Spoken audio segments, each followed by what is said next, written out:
ହଉ ଠିକ ଅଛି। ଆଜି ଗୋଟେ ଗପ ଶୁଣିବା। କୋଉ ଗପ ଶୁଣିବା? ସମସ୍ତେ ଗୋଟେ ଗୋଟେ ଗପର ନାଁ ଆସୁଛି। ଆଜି ଗୋଟେ ଶିଖିବା କୋଉ ଗପ? ପିମ୍ପୁଡ଼ି ଆଉ ପାରାର ଗପ ହେଲା। ପକ୍ଷୀ ହେଲା।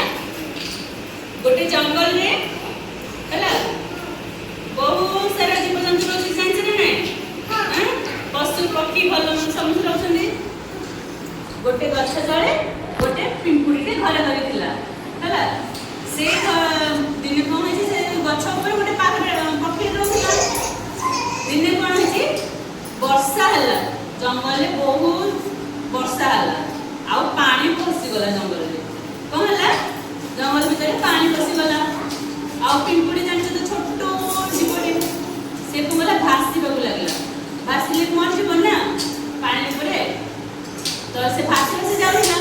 ସେଇ ସମୟରେ ପକ୍ଷୀଟା ଗଛ ଉପରେ ରହିକି ଦେଖିଲା ଯେ ପିମ୍ପୁଡ଼ିଟା କଣ ହଉଛି, ଭାସି ଭାସି ପଳଉଛି। ସେ କଣ କଲା, ଗୋଟେ ପତ୍ରଟେ ତା ଉପରକୁ ପକେଇଦେଲା ହେଲା। ପତ୍ରଟେ ପକେଇଦେଲା। ପତ୍ରଟେ ପକେଇଦେବାରୁ ସେ ପତ୍ର ଉପରେ ନା ପିମ୍ପୁଡ଼ିଟା କଣ ହେଲା, ଚଢ଼ିଗଲା। ଆଉ ସେ ଧୀରେ ଧୀରେ ଆସିକି କୂଳରେ ଲାଗିଗଲା।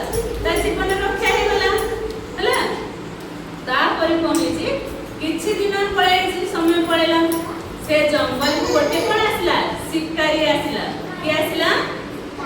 ଶିକାରୀ ଆସିଲା ହେଲା। ସିଏ କଣ କଲା, ସେ ପକ୍ଷୀଟାକୁ କଣ କରୁଥିଲା, ତୀର ମାରୁଥିଲା। କଣ କରୁଥିଲା, ତୀର ମାରୁଥିଲା। ତ ତୀର ମାରିଲା ଟାଇମରେ ପିମ୍ପୁଡ଼ି ଦେଖିଦେଲା। କଣ କଲା, ପିମ୍ପୁଡ଼ି ଦେଖିଦେଲା। ଦେଖିଦେଲା ଯେମିତି ପିମ୍ପୁଡ଼ି କହିଲା, ତୀର ମାରିଦେଲେ ପକ୍ଷୀଟା ମରିଯିବ ନା। ସେ ପିମ୍ପୁଡ଼ି କଣ କଲା, ସେ ଶିକାରୀର ପାଦକୁ ଚୁପେଇ ଦେଲା। ଚୁପେଇ ଦେଲା ପରେ ଶିକାରୀର ଧ୍ୟାନ ଅଲଗା ପଡ଼ିଲା। ଅଲଗା ତୀରଟା କଣ ହେଲା, ଅଲଗା ଜାଗାରେ ବାଜିଗଲା। ପକ୍ଷୀଟି ନ ବାଜିକିରି ତୀରଟା କଣ ହେଲା, ଅଲଗା ଜାଗାରେ ବାଜିଗଲା। ଆଉ ପକ୍ଷୀଟା କିନା ଉଡ଼ି ପଡ଼ିଲା। କେମିତି ଉଡ଼ି ପଡ଼ିଲା, କରିକି ଉଡ଼ି ପଡ଼ିଲା। ତ ସେଠି ପକ୍ଷୀର ଜୀବନ ଛୋଡ଼। ତ ଜଣଙ୍କର ଯଦି ତମେ ସାହାଯ୍ୟ କରିଥିବ, ସେ ତମର ନିଶ୍ଚିତ ସାହାଯ୍ୟ କରିବ। ତେଣୁକରି ଏ ଗପରୁ କଣ ଶିଖିଲ, କିଏ ଯଦି ଅସୁବିଧାରେ ପଡ଼ିଛି ତାହେଲେ କଣ କରିବ, ସମସ୍ତର ସାହାଯ୍ୟ କରିବ। କରିବ ନା? କରିବ ନା? କରିବ।